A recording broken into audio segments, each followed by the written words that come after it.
नमस्कार शेतकरी मित्रांनो, मी अनिकेत गाडगे, आबा गिरणवाले ॲग्रो.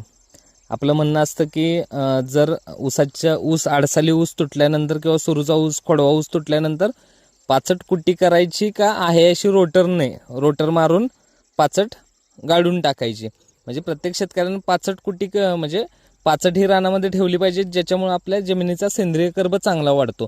आपण मागच्या व्हिडिओमध्ये बघितलं की आमचं एकदम हलकं रान होतं, ज्याच्यामध्ये कंटिन्युअसली पाचट कुट्टी केल्यामुळं ते पीक जी जमीन आहे ती चांगली,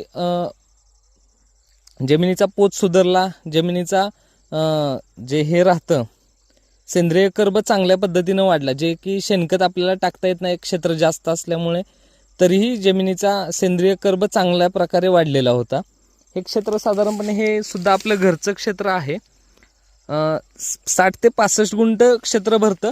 129 टन आपला आडसाली नव्हता, जुलै एंडिंगमध्ये लागवड केली होती आपण. आडसालीच लागवड असते, जुलै एंडिंगला लागवड केली होती. 129 टन ऊस या क्षेत्रामध्ये गेला. ड्रिप इरिगेशन होतं. ड्रिपनं इरिगेशन आमचे चुलते आहेत, त्यांनी प्रॉपरली नियोजन केलं होतं. एकदम खताचं, ड्रिपचं नियोजन, फवारण्यांचं नियोजन. उत्पादन चांगलं मिळालं.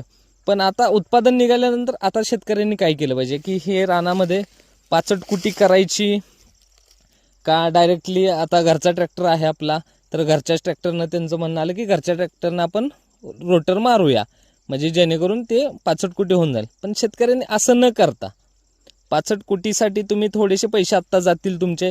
रोटर जरी मारला तरी एकदा रोटर मारून हे जे पान राहतं, आडसालीची पाचट जास्त राहते, याचा तुकडा व्हायला थोडा जास्त टाईम जातो. म्हणजे तुम्हाला 1, 2, 3 वेळा रोटर, पलटी, नांगरट या गोष्टी कराव्या लागतात. तर असं न करता शेतकऱ्यांनी जे आत्ता नवीन मशीन आलेत, ज्याला कॉम्प्रेसर आहेत, ज्याच्यामुळे ते काय करतं, पूर्ण तुमची जमिनीबरोबर जी माती आहे, जमिनीबरोबर पाचट आहे, ती सर्व पाचट आतमध्ये ओढून घेऊन त्याची कुट्टी करतं. ज्याच्यामुळे ती जी कुट्टीचा तुकडा हा एवढाच तुमचा तुकडा होऊन जातो.